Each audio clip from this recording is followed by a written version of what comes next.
Hello everyone. आज हम अधिगम टॉपिक करेंगे जिसको हम इंग्लिश में क्या बोलते हैं, जिसको हम इंग्लिश में लर्निंग बोलते हैं। आज हम ये वाला टॉपिक करेंगे। एक बार मैं पेंसिल का कलर सिलेक्ट कर लेती हूँ, देन हम स्टार्ट करते हैं। तो आज हमारा टॉपिक क्या है? आज हमारा टॉपिक है अधिगम। कि लर्निंग होती क्या है, क्या इसकी मतलब डेफिनेशंस होती हैं, या क्या मतलब कैसे क्या कुछ प्रोसेस होती है, तो हम उसको अच्छे से करेंगे आज। तो सबसे पहले हम जानते हैं कि अधिगम बोलते किसे हैं, अधिगम होता क्या है। सबसे पहले हम जानते हैं कि अधिगम बोलते किसे हैं। जो अधिगम है, सबसे पहले हम देखते हैं कि अधिगम बोलते किसे हैं। जो अधिगम है वो एक हमारी मेंटल प्रोसेस है, मतलब हमारी मानसिक प्रक्रिया है, जिसके द्वारा कोई भी जो व्यक्ति होता है वो अपने बिहेवियर में एक स्थायी परिवर्तन करता है। यहाँ पे 3 वर्ड इंपॉर्टेंट है, ध्यान से देखना। अभ्यास, प्रशिक्षण और अनुभव। मतलब कि जो पर्सन होता है, जो व्यक्ति होता है, वो प्रैक्टिस के थ्रू, ट्रेनिंग के थ्रू और अपने एक्सपीरियंस के थ्रू वो अपने बिहेवियर में एक स्थायी चेंज करता है, एक स्टैटिक वो चेंज लाता है अपने बिहेवियर में। यदि ऐसा हो जाता है तो हम कहेंगे कि हाँ, अधिगम हुआ है। इसके अलावा यदि किसी को ट्रेनिंग दी गई, मान लीजिए आप किसी को ट्रेनिंग दी गई, बट उसके बिहेवियर में कोई भी चेंज नहीं आया, मतलब चेंज आया है 1-2 दिन के लिए आया है, तो मतलब हम उसको ये नहीं बोल सकते कि उसने अधिगम किया है, क्योंकि वहां पे अस्थायी परिवर्तन आया है, वहां पे स्टैटिक चेंज नहीं आया है। तो इस वजह से हम उसको अधिगम नहीं बोलेंगे। अधिगम मीन्स क्या होता है कि अधिगम जो है वो एक मानसिक प्रोसेस है, जो व्यक्ति होता है वो अपने अभ्यास, प्रशिक्षण और अपने अनुभवों से लाभ उठाते हुए अपने व्यवहार में कैसा परिवर्तन करता है, एक स्थायी परिवर्तन करता है, और उसी को हम अधिगम कहते हैं। नेक्स्ट देखिए, यहाँ पे है अधिगम की परिभाषा। बहुत सारी परिभाषाएं होती है, मैंने यहाँ पे 2 परिभाषाएं ली हैं। फर्स्ट है क्रो एंड क्रो के अनुसार। जो सीखना है, क्या कहते हैं क्रो एंड क्रो? कि सीखना आदतों, ज्ञान व अभिवृत्तियों का अर्जन है। कि जब हम सीखते हैं तो हम अपनी आदतों में चेंज करते हैं, हम ज्ञान से सीखते हैं, हम एटीट्यूड से या एप्टीट्यूड से सीखते हैं, अभिवृत्तियों से सीखते हैं। मतलब जो भी हमने इन सब से सीखा, जो भी हमने अर्जित किया, वही क्या है, वही हमारा सीखना है। ये क्रो एंड क्रो का कहना है। नेक्स्ट है गिलफर्ड के अनुसार। गिलफर्ड क्या कहते हैं कि व्यवहार के परिणाम स्वरूप, मतलब कि हमारे व्यवहार में, हमारे बिहेवियर के रिजल्ट, जो हमारे बिहेवियर में चेंज आता है, वही अधिगम है। मतलब व्यवहार के परिणाम स्वरूप व्यवहार में किसी प्रकार का परिवर्तन होना ही क्या है, अधिगम है। तो मतलब हमने यहाँ पे 2 डेफिनेशंस कर ली हैं, हमने जाना कि अधिगम होता क्या है। नेक्स्ट टॉपिक है, यहाँ पे अधिगम के सिद्धांत बता रखे हैं। जो अधिगम के सिद्धांत हैं उनको 3 आधारों पे बांटा गया है। मैं आपको भी बताती हूँ। देखिए, फर्स्ट आधार क्या है? अधिगम साहचर्य द्वारा। मतलब कि ये 3 आधार हैं, तो उसमें फर्स्ट मतलब आधार हमारा यही है, अधिगम साहचर्य द्वारा। जो ये अधिगम साहचर्य है, इसको हम क्लासिकल अनुबंधन के रूप में भी जानते हैं। ये थोड़ा ध्यान रखना, क्योंकि ये इंपॉर्टेंट टर्म्स है सारे, जैसे क्लासिकल अनुबंधन, अधिगम साहचर्य, ये सारी इंपॉर्टेंट टर्म्स हैं। नेक्स्ट देखिए, जो सेकंड आधार है या सेकंड बेसिस पे जिसपे बांटा गया है अधिगम के सिद्धांतों को, वो है परिणाम आधारित अधिगम। कि परिणाम आधारित अधिगम जो है, इसको क्रिया प्रस्तुत या साधनात्मक अनुबंधन के रूप में भी जाना जाता है। ये मतलब इसके नाम बता रखे हैं, ये सिद्धांत है, इनको हम 1 बाय 1 करेंगे। तो थर्ड आधार जो है वो है प्रेक्षणात्मक अधिगम, जिसको अवलोकन अधिगम के रूप में जाना जाता है। मतलब मैंने आपको यहाँ पे 3 आधार बताए हैं, ये देखिए, अधिगम साहचर्य द्वारा, और ये परिणाम आधारित अधिगम और प्रेक्षणात्मक अधिगम। बट इस वाली वीडियो में हम ये फर्स्ट वाला आधार करेंगे या फर्स्ट सिद्धांत करेंगे, अधिगम साहचर्य द्वारा, जिसमें हम क्लासिकल अनुबंधन सिद्धांत के बारे में पढ़ेंगे। क्योंकि ये जो तीनों आधार हैं, मतलब इनमें हम एक एक सिद्धांत पढ़ेंगे जो बहुत ही इंपॉर्टेंट है साइकोलॉजी के, यदि हम बात करें तो सबसे पहले आज हम इनको वन बाय वन अच्छे से डीपली करेंगे हम इस हर एक सिद्धांत को। तो सबसे पहले हम आज करेंगे अधिगम साहचर्य द्वारा, मतलब ये वाला हमारा आधार है। तो इसमें हमारा फर्स्ट वाला आधार पे के बेसिस पे हम आज करेंगे अधिगम साहचर्य द्वारा। ये हमारा फर्स्ट बेस है जिसके बेस थ्रू हमने अधिगम को के सिद्धांत को क्लासिफाई किया है। और इसमें हम पढ़ेंगे आज क्लासिकल अनुबंधन। तो इसका इंग्लिश टर्म क्या है, इसका नाम क्या है क्लासिकल अनुबंधन का? CR थ्योरी हम इसको बोलते हैं इंग्लिश में। CR थ्योरी मीन्स क्या है? ये CR यहाँ पे शॉर्ट फॉर्म है। तो कंडीशनल रिस्पॉन्स थ्योरी, इसको इंग्लिश में क्या बोलेंगे हम? कंडीशनल रिस्पॉन्स थ्योरी, ये बोलेंगे हम इसको इंग्लिश में। जो इसके प्रवर्तक थे वो कौन थे? वो पावलव थे। इन्होंने इस सिद्धांत को दिया था, हम सबके सामने पेश किया था। और जो पावलव जी हैं वो रूस के थे और उन्होंने ये सिद्धांत कब दिया था? 1904 में, मतलब 1904 में उन्होंने ये वाला सिद्धांत दिया था। नेक्स्ट है हमारा, यहाँ पे देखिए, यहाँ पे ये 4 टर्म्स हैं जो बहुत ही इंपॉर्टेंट रहेंगी हमारे इस पूरे सिद्धांत में। ये यहाँ पे जो स्टार्टिंग में मैंने यहाँ पे ये इस लेस्ट का लिख रखा है, ये हमारे शॉर्ट्स फॉर्म है, ये इनकी मतलब फुल फॉर्म है यहाँ पे, और ये इनका हिंदी वर्जन मैंने यहाँ पे डाल रखा है क्योंकि इंग्लिश हिंदी हमको दोनों साथ लेके चलने पड़ते हैं, इसी वजह से। तो इसमें फर्स्ट टर्म है हमारी CS, मतलब कंडीशनल स्टिमुलस, मतलब अस्वाभाविक उद्दीपक। जो मतलब अपने आप उद्दीपक हो जाता है वो होता है अस्वाभाविक उद्दीपक। सेकंड है UCS, मतलब कि अनकंडीशनल स्टिमुलस, मतलब कि स्वाभाविक उद्दीपक, मतलब जो अपने आप हो जाता है वो होता है उद्दीपक, स्वाभाविक उद्दीपक। नेक्स्ट है CR, मतलब कंडीशनल रिस्पॉन्स, इसको हम हिंदी में क्या कहते हैं? अस्वाभाविक अनुक्रिया।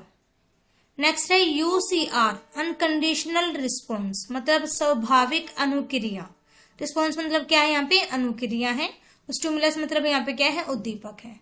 नेक्स्ट यहाँ पे एक बात देखिए आप, इस सिद्धांत में क्या है कि यहाँ पे पावलव जी ने एक कुत्ते को लिया था और एक घंटी बज रही थी तो उनको भोजन दिया जा रहा था। तो मतलब ये प्रोसेस है यहाँ पे, जिसको मैं आपको आगे बताती हूँ, अभी देखिए ध्यान से। क्लासिकल अनुबंधन के अनुसार हम विभिन्न उद्दीपकों के बीच साहचर्य व संबंध बनाकर रखते हैं। जो हमारा सिद्धांत है वो क्या कह रहा है कि हम बहुत सारे उद्दीपकों के बीच हम रिलेशन बना के रखते हैं, या बनाकर हम सीखते हैं। मतलब कि हम कैसा सीखते हैं, मतलब ये अधिगम के सिद्धांत है, ये हमको सीखना सिखाते हैं कि किस प्रकार से हम सीख सकते हैं। तो वो क्या कह रहे हैं कि हम बहुत सारे उद्दीपकों के बीच हम साहचर्य या रिलेशन संबंध बनाते हैं और इसी के माध्यम से हम सीखते हैं। यहाँ पे देखिए कैसे, जैसे कुत्ते की लार की यहाँ पे बात की गई है कि कुत्ते की लार की दर को मापने के दौरान पावलव जी ने क्या देखा था कि उनके कुत्ते अक्सर भोजन को सूंघते वक्त या जब वे अपने खाने के खाली पैन को देखते हैं तो लार टपकाने लगते हैं, अर्थात वे वास्तव में भोजन का स्वाद चखने से पहले लार बनाने लगते हैं। मतलब यदि देखिए आपको कोई चीज पसंद है और आपको भूख लगी है तो आपको भी उसको देख के आपके मुंह में मतलब पानी बन जाएगा, पानी आ जाएगा, मुंह में पानी आ जाएगा, क्योंकि भूख लगी है और खाना दिख जाए। तो मतलब उसी प्रकार यहाँ पे जो कुत्ता है उसके मुंह में भी भोजन देख के या भोजन का स्वाद चखने से पहले उसके मुंह में भी लार बन जाती है। और इसी दिलचस्प अवलोकन को समझने के लिए जो पावलव जी थे उन्होंने 2 अध्ययन किए, और वो भी 2 प्रयासों में। जैसे कौन सा? पहला था उन्होंने अपने पहले प्रयास को क्या कहा? उन्होंने पहले प्रयास को कहा अनुबंधन प्रयास। पहले वाले को क्या कहा? अनुबंधन प्रयास उन्होंने कहा। और इस परीक्षण के दौरान उन्होंने एक तटस्थ उद्दीपक, मतलब बिल्कुल सैचुरेटेड उद्दीपक उन्होंने दिया। एक वो क्या था? वो एक घंटी उन्होंने प्रस्तुत की जिसका कुत्ते की लार पर कोई प्रभाव नहीं पड़ा। मतलब सबसे पहले उन्होंने घंटी बजाई, उसका उनकी लार पे कोई प्रभाव नहीं पड़ा, कुत्ते की लार पे। घंटी बजने के तुरंत बाद एक अनुबंधित उद्दीपक, मतलब कि UCS, उन्होंने एक UCS दिया।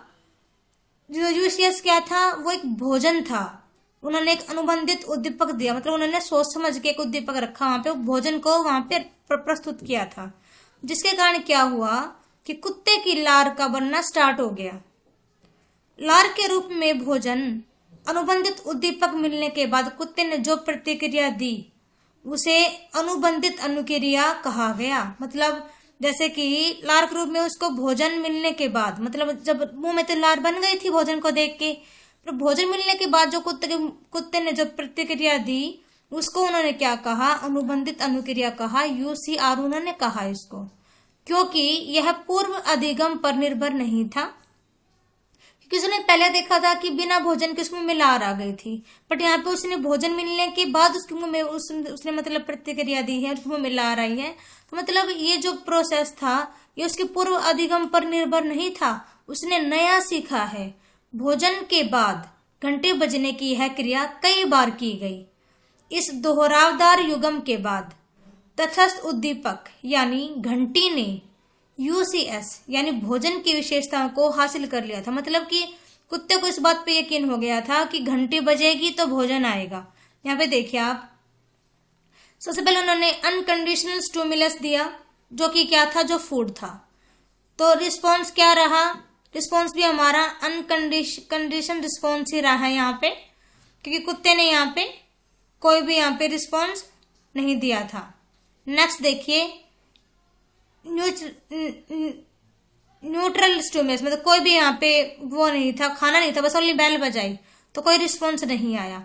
बट यहाँ पे खाने को देख के उसके मुंह में से लार बनी, क्योंकि खाना था तो इसके मुंह में से लार आई, ये पहले था। उसके बाद जब उसको कुछ समझ नहीं थी जब था ऐसा, बट क्लासिकल कंडीशनल में क्या होता, उसको समझ आ गई कि बेल के साथ उसको खाना मिलेगा, तो रिस्पॉन्स देखिए क्या रहा, उसके मुंह में लार बनी। उसके बाद क्या होता है, बेल बजी, तो बेल बजने के बाद उसको ये पता चला कि हाँ बेल बजेगी तो साथ में खाना फ्री में उसको मिलने वाला है।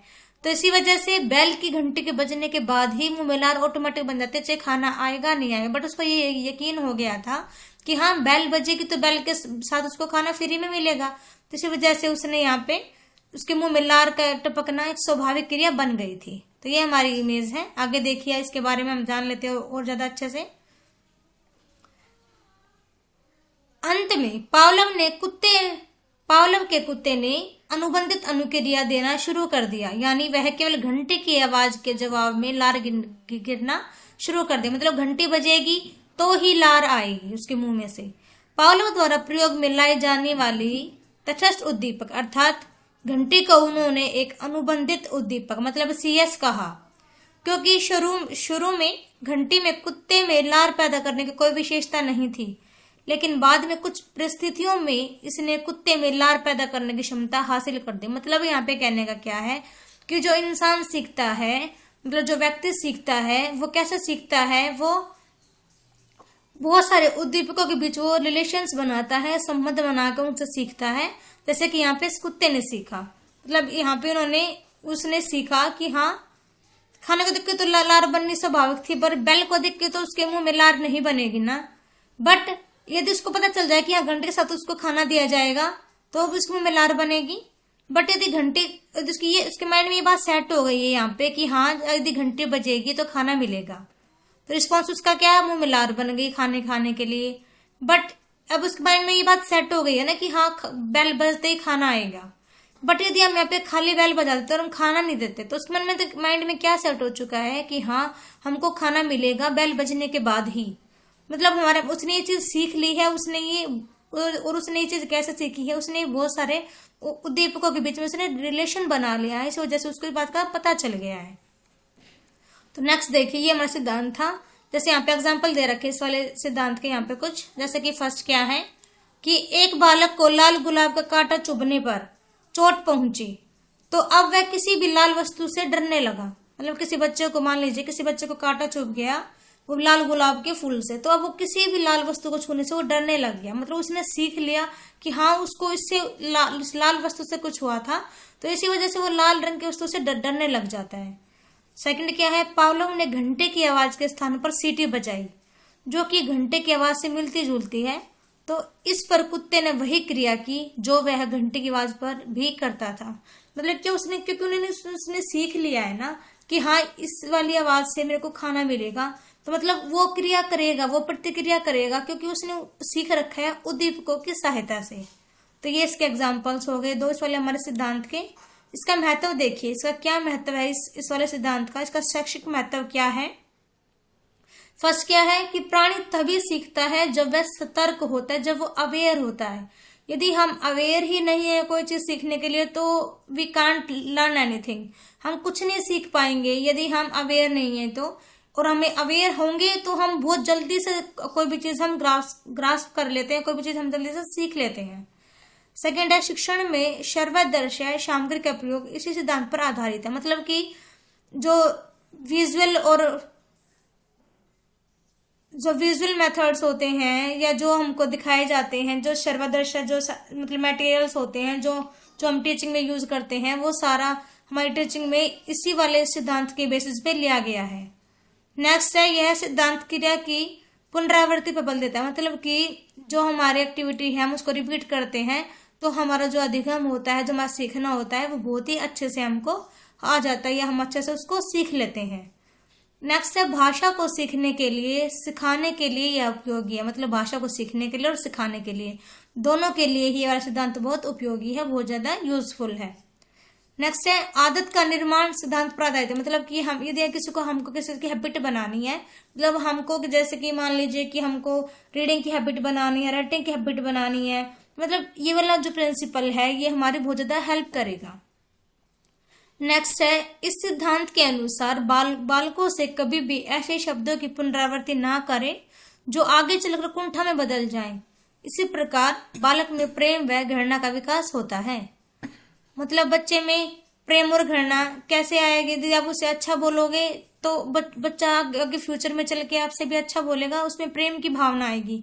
यदि आप कुछ अपशब्दों का प्रयोग कर रहे हैं तो बच्चे में कुंठा पैदा हो जाएगी और जो आगे चल के घृणा के रूप में बदल जाएगी। तो इसलिए अपने बच्चों से अच्छे से पेश आना चाहिए। नेक्स्ट है यह सिद्धांत यांत्रिक तरीके से सीखने पे बल देता है। मतलब कि मैकेनिकल तरीके से वे से हमको सीखना चाहिए, अच्छे से हर चीज हमको अच्छे से सीखनी चाहिए एक तरीके वाइज। मतलब ये हमारा टॉपिक था जो कंप्लीट हो गया है। आई होप कि आपको समझ में आया हो। एक बार दोबारा से मैं आपको रिकैप करा देती हूँ। ये देखिए हमने किया है आज अधिगम टॉपिक, जिसमें हमने आज एक सिद्धांत किया है। सबसे पहले हमने जाना कि अधिगम होता क्या है। जो अधिगम है वो एक मानसिक प्रक्रिया है जिसके द्वारा कोई भी व्यक्ति जो होता है वो अभ्यास, प्रशिक्षण और अनुभवों से लाभ उठाता है, अपने व्यवहार में कैसा परिवर्तन करता है, अपने व्यवहार में वो स्थायी परिवर्तन करता है। देन हमने किया था अधिगम की परिभाषा। यहाँ पे हमने दो परिभाषाएं की थी, क्रो एंड क्रो के अनुसार और गिलफर्ड के अनुसार। फिर हमने देखा था अधिगम के सिद्धांत। अधिगम के सिद्धांत को तीन भागों में बांटा गया था, तीन आधारों पे बांटा गया था, सॉरी। तो फर्स्ट आधार क्या था, अधिगम साहचर्य द्वारा। सेकंड था परिणाम आधारित अधिगम। थर्ड था प्रेक्षणात्मक अधिगम। आज इस वाली वीडियो में हमने फर्स्ट किया था अधिगम साहचर्य द्वारा। इन दोनों को हम नेक्स्ट वीडियो में करेंगे। तो सबसे पहले हमने जाना था कि इसको इंग्लिश में क्या बोलते हैं, क्लासिकल अनुबंधन को। तो CR थ्योरी हम इसको बोलते हैं, जिसका क्या मतलब है, कंडीशनल रिस्पॉन्स थ्योरी, जिसको पावलोव ने दिया है जो रूस के थे, और उन्होंने 1904 में इस वाले सिद्धांत को दिया था। देन हमने यहाँ पे 4 टर्म्स मैंने आपको बताए थे जो बहुत इंपॉर्टेंट थी हमारे इस वाले सिद्धांत के लिए। CS, UCS, CR, UCR, ये वहां पे बहुत इंपॉर्टेंट टर्म थी कि कुत्ते के सामने घंटी बज रही थी तो उसको भोजन मिल रहा था, यहाँ पे प्रोसेस है। देन हमने जाना था कि जो भी हम कोई चीज सीखते हैं तो हम बहुत सारे उद्दीपकों के बीच हम रिलेशन बनाते हैं, तभी हम सीख पाते हैं। देन मैंने आपको ये बताया था यहाँ पे पिक्चर के अकॉर्डिंग कि कैसे मतलब कुत्ते के माइंड में बात सेट हो गई थी कि बेल बजेगी तो खाना मिलेगा, तो उसके मुंह में से अपने आप ही लार बन जाती थी। उसके बाद देखिए यहाँ पे पावलोव ने 2 प्रयासों में अध्ययन किया था इस वाले सिद्धांत का। तो पहले वाले को तो उन्होंने अनुबंधन प्रयास कहा था, ये मैंने आपको बताया था ये अच्छे से। आई होप कि आपको समझ में आ गया हो। देन हमने किया था उदाहरण, इसके हमने 2 एग्जाम्पल्स किए थे। से फर्स्ट था यही कि किसी बच्चे को लाल कांटा चुभ जाता है तो वो किसी भी लाल वस्तु छूने से डरने लगता है। और सेकंड था यही था कि पावलोव ने घंटे के स्थान पर एक सीटी बजाई थी जो कि घंटे के आवाज से ही मिलती थी।